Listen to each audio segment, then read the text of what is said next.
बीच एक और बड़ी खबर महाराष्ट्र विधानसभा चुनाव से ही जुड़ी ये बड़ी खबर आ रही है। चुनाव आयोग ने डीजीपी के तबादले का आदेश दिया है। महाराष्ट्र की डीजीपी रश्मि शुक्ला का तबादला हो गया है। अब मुख्य सचिव को ही 3 नाम चयन करने का भी आदेश जारी किया गया है। आपको बता दें कि कांग्रेस ने रश्मि शुक्ला को हटाने की मांग की थी और अंकुश मेरे सहयोगी लगातार बने हुए हैं इसी पर जानकारी देने के लिए, और मैं अंकुश के पास जा रही हूं, लेकिन उससे पहले किस तरह के रिएक्शन यहां कांग्रेस की तरफ से आए हैं पहले वो सुनिए। धन्यवाद करूंगा। जिस तरह से एक आईपीएस पोस्ट पे बैठकर राज्य की पुलिस महासंचालक पद पे बैठने के बाद बीजेपी को सपोर्ट करने वाली ये अधिकारी थी, अपोजिशन वालों के फोन टेपिंग करने का काम ये कर रही थी। इनके बारे में हमने कई बार कंप्लेंट की, इनके ऊपर एफआईआर था। राज्य सरकार ने उसको अपने चुनाव के फायदे के लिए उनको इस पोस्ट पे बिठाया था।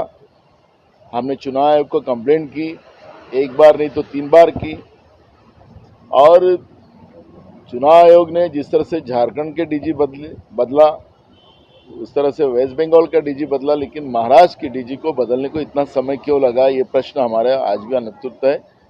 मैं इतना ही कहूँगा कि रश्मि शुक्ला को चुनाव से कोई भी संबंधित पोस्ट पे ना बिठाया जाए, यही मांग हमारी रहेगी।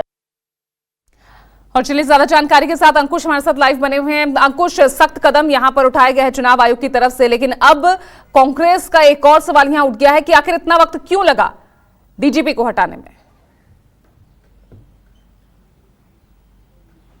जी बिल्कुल, कांग्रेस ये सवाल इसलिए कर रही है क्योंकि इसके झारखंड में भी आचार संहिता लागू है। झारखंड और महाराष्ट्र के चुनाव जो है एक साथ घोषित किए गए थे, लेकिन झारखंड के अगर बात करें तो वहाँ पर क्योंकि गैर बीजेपी शासित राज्य है, तो वहाँ पर तुरंत ही जो डीजीपी थे झारखंड के अनुराग गुप्ता, उनका 19 अक्टूबर को ही तबादला कर दिया गया और रश्मि शुक्ला पर अब एक्शन लिया गया है। और एक्शन लेने से पहले कांग्रेस ने 2 बार पत्र लिखा था और सार्वजनिक मंच से कई बार न सिर्फ कांग्रेस बल्कि शिवसेना, यूबीटी और शरद पवार की पार्टी के नेता खुले तौर पर कह रहे थे कि चुनाव आयोग कहीं ना कहीं जो है पक्षपात कर रहा है, क्योंकि झारखंड में उन्हें बदले, वेस्ट बंगाल में उन्हें तुरंत बदला, तो महाराष्ट्र में इतनी देरी क्यों? हालांकि चुनाव आयोग का अपना तर्क है, चुनाव आयोग ने आज पहली बार समीक्षा बैठक ली थी और समीक्षा बैठक में जो विपक्ष द्वारा जो कंप्लेंट की गई थी, शिकायत की गई थी, उसको गौर करते हुए एक्शन लिया। हम दूसरे मुद्दे पर आते हैं कि रश्मि शुक्ला क्यों? रश्मि शुक्ला की बात करें तो वो आईपीएस ऑफिसर है, महाराष्ट्र की डीजीपी रही थी। जब 2019 में महाराष्ट्र में सत्ता को लेकर गठजोड़ चल रही थी तो रश्मि शुक्ला पर आरोप था कि उन्होंने बीजेपी की मदद की थी, कई सारे नेताओं के फोन टैप किए थे। जब मामला सामने आया था तो रश्मि शुक्ला उस वक्त स्टेट इंटेलिजेंस डिपार्टमेंट की हेड हुआ करती थी। बाद में रश्मि शुक्ला को सीआईएसएफ का प्रमुख बनाकर राज्य से बाहर कर दिया गया था। और जब उद्धव ठाकरे की गवर्नमेंट थी तो एफआईआर भी दर्ज की गई थी, इस मामले में छानबीन भी हो रही थी, लेकिन अचानक महाराष्ट्र में वापस से सत्ता परिवर्तन हुआ। एकनाथ शिंदे ने पार्टी से बगावत करके बीजेपी और एकनाथ शिंदे की सत्ता जो है राज्य में स्थापित हो गई।